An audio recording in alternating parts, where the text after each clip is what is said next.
Bonjour Monsieur Diouf. Bonjour. Le président a encore fait des promesses, il s'est encore adressé à la nation tout récemment. Donc, normalement, il y a des promesses qui ont fait tilt chez les gens qui n'ont pas été plus ou moins, en tout cas, réglées définitivement ou en tout cas pas appliquées. Vous en pensez quoi? Merci. J'ai bien écouté le président de la République et j'ai analysé son discours depuis qu'il est là, durant les 3 années qu'il est là. C'est vrai, il y a beaucoup de promesses, des promesses qu'il nous avait faites avant d'accéder au pouvoir. Une fois au pouvoir, d'abord avec Yoonu Yokkute, puis actuellement avec le PSE, il y a énormément de projets, de promesses également, sans compter également ces promesses lors des tournées économiques et des conseils des ministres. Ça fait un peu trop de promesses à mon goût. Mais nous, en tant qu'analystes, ce qui nous intéresse, c'est non pas la désirabilité, mais les modalités d'action. Le président gagnerait quand même à être beaucoup plus méthodique, quoi. Quand il nous promet des choses, c'est une chose, c'est bien, mais il est encore mieux qu'il nous dise comment est-ce qu'il entend procéder. Par exemple, aujourd'hui, si je prends un exemple, la couverture maladie universelle, on en parle.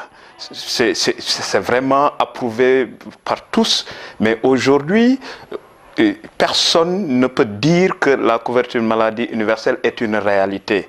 Donc, nous désirons cela. Mais dans les modalités de mise en œuvre, l'implementation, pour parler anglais, il y a un sérieux problème parce qu'on nous dit que c'est la CAPSUS qui dit, cellule d'appui à la couverture maladie universelle, qui nous a ici dit que pour que la CMU devienne une réalité, il faut un financement annuel de 20 milliards. Aujourd'hui, on n'a pas ce financement-là. C'est pourquoi aujourd'hui, l'universalité a été revue et on parle d'universalité seulement pour la catégorie 0 à 5 ans.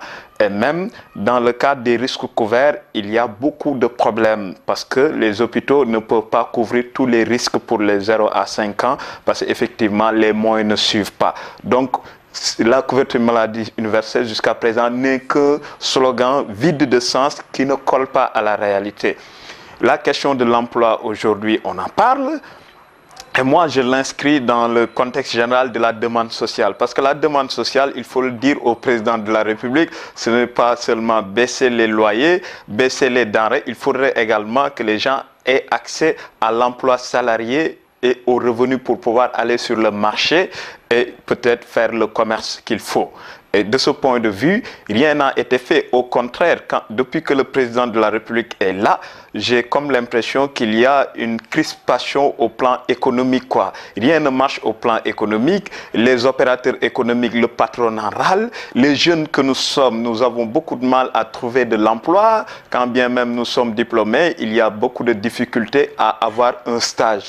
Et ça, il faut que le président y remédie. Je ne dis pas qu'il y remédie en peut-être ouvrant à volonté le recrutement au niveau de la fonction publique. Nous ne demandons que le cadrage macroéconomique favorable à une économie productive. La productivité également, c'est un point important quand on veut l'émergence. Parce qu'on ne peut pas avoir une émergence dans un contexte d'économie extravertie. Regardez, les secteurs économiques les plus importants du pays sont entre les mains d'étrangers. Je ne vais pas citer, les Sénégalais sauront se reconnaître à travers ce que je dis. Et nous ne pouvons pas continuer quand les secteurs les plus importants de notre économie sont entre des mains des étrangers. Nous ne pouvons pas également accéder à l'émergence si les ressources, les mines également, regardez aujourd'hui la dernière trouvaille avec le pétrole offshore qu'on a découvert et regardez le pourcentage qui va être alloué à l'État du Sénégal, c'est minime.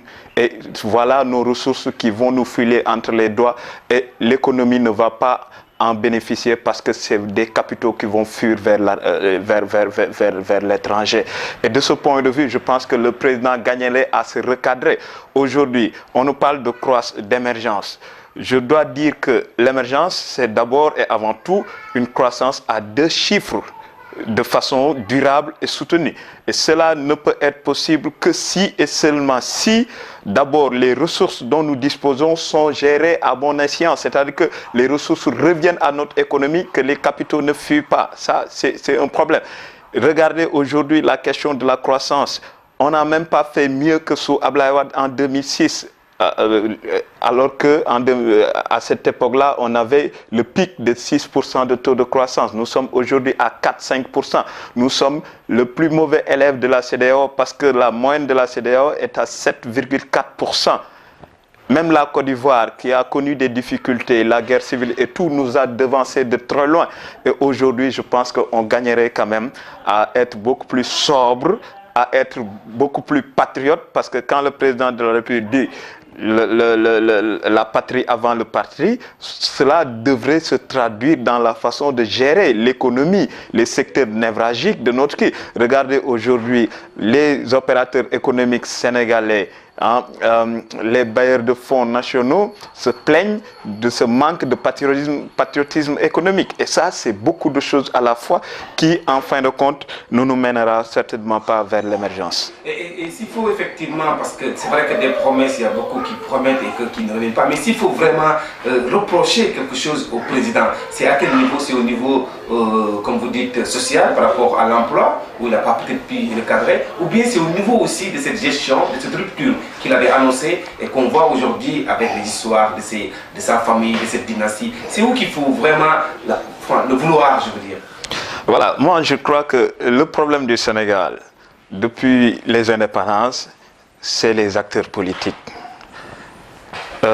J'ai une fois lu un spécialiste du droit, Uhuru, qui disait que la politique a pour finalité la conquête du pouvoir, l'exercice du pouvoir et le maintien au pouvoir. Donc c'est une façon de voir la politique centrée sur le pouvoir. Et Macky n'est pas en cela différent des autres, quoi, parce que à peine est-il élu, il est dans une course à la réélection. Aujourd'hui, si vous regardez l'agenda politique, vous regardez la presse, les médias, le discours du président de la République, vous allez vite vous rendre compte qu'il est dans une logique d'un second mandat. Et je pense que nous ne l'avons pas élu pour qu'il renouvelle son mandat, mais pour qu'il fasse ses preuves et que les ruptures que nous escomptions soient de mise.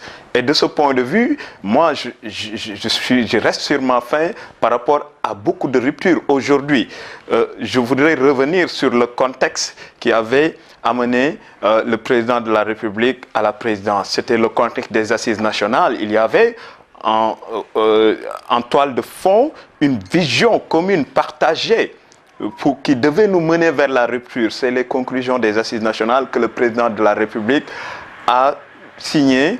Et moi, je ne verse pas dans ce débat inutile avec des réserves ou sans réserve, mais je pense que même si le président ne l'a pas signé, le simple fait qu'il soit dans une logique de coalition avec les éminents acteurs des assises nationales veut simplement dire qu'il fait partie des assises nationales. Et aujourd'hui, les ruptures tardent à se faire. Du point de vue institutionnel, regardez ce que le procès Karim Wade nous a coûté aujourd'hui.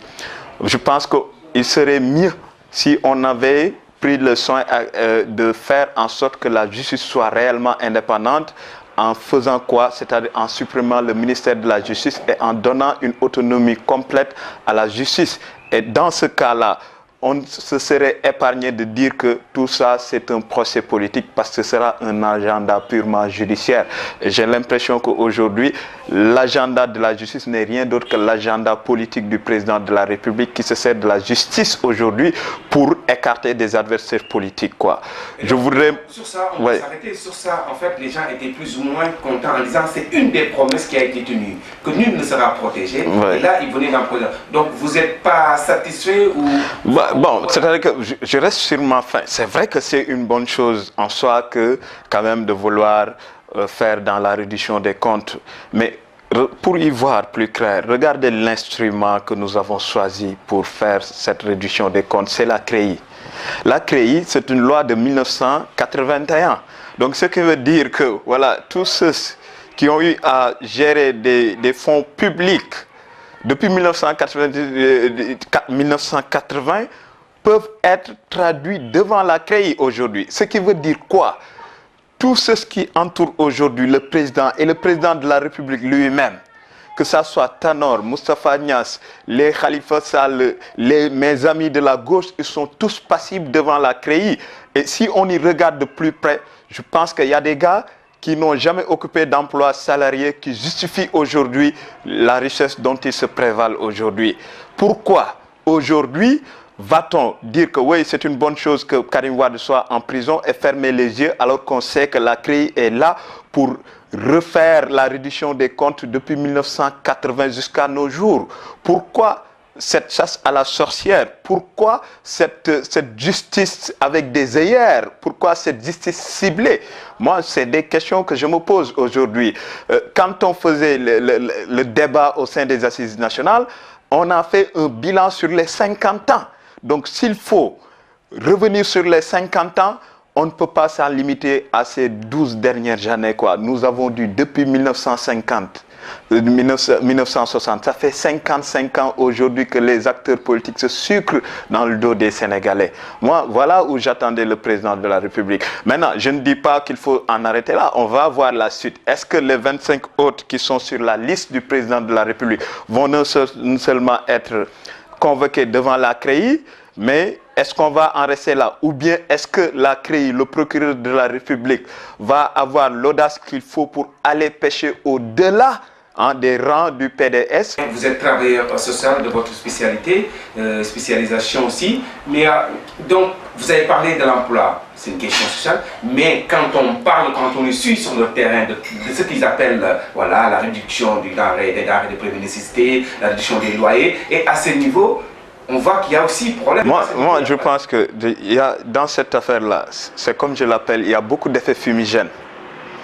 Ça explose comme ça, on nous matraque avec des concepts, mais confrontés à la réalité, les concepts deviennent vraiment vides de sens. Et c'est ça le drame aujourd'hui du Sénégal. Aujourd'hui, on veut nous étourdir par des concepts, mais quand on se confronte à la réalité, elle n'est pas des meilleures et elle ne donne pas envie d'avoir espoir, de garder espoir par rapport à l'avenir. Et ça pose énormément de problèmes. Et même dans la mise en œuvre des concepts, il y a énormément de problèmes. Aujourd'hui, on nous parle de CMI, on nous parle de bourses de sécurité familiale. Les bourses de sécurité familiale posent un problème compte tenu du référentiel actuel et des nouveaux paradigmes. Parce que même dans les OMD, on parle d'autonomisation, alors que les bourses de sécurité, c'est de l'assistanat. On ne peut pas de façon durable peut-être créer l'autonomisation à partir d'assistance, d'assistance ponctuelle, 100 000 francs tous les trimestres. Ça, c'est pas durable, quoi. Quand l'État arrête, les gens vont chuter au travers les mailles des filets de sécurité. Ça, c'est pas viable. Et en fin de compte, nous allons nous rendre compte que, effectivement, c'est des milliards que nous avons jetés ici. Moi, je pense qu'il faudrait peut-être accompagner les populations dans un contexte d'autonomisation, c'est-à-dire essayer de voir quelles sont les activités qui mobilisent l'essentiel des populations pour les accompagner dans leurs entreprises, quoi. Il n'est pas question quand même que l'État vienne tout faire à la place. Il faut qu'il y ait un minimum de contribution des populations et l'État vient en appui. Comme ça, en se faisant, les populations vont gagner en pouvoir et en autonomie. Mais cette façon de faire là, ce n'est rien d'autre que d'amadouer une clientèle politique pour peut-être gagner dans le moment venu aux élections ou bien à l'élection présidentielle.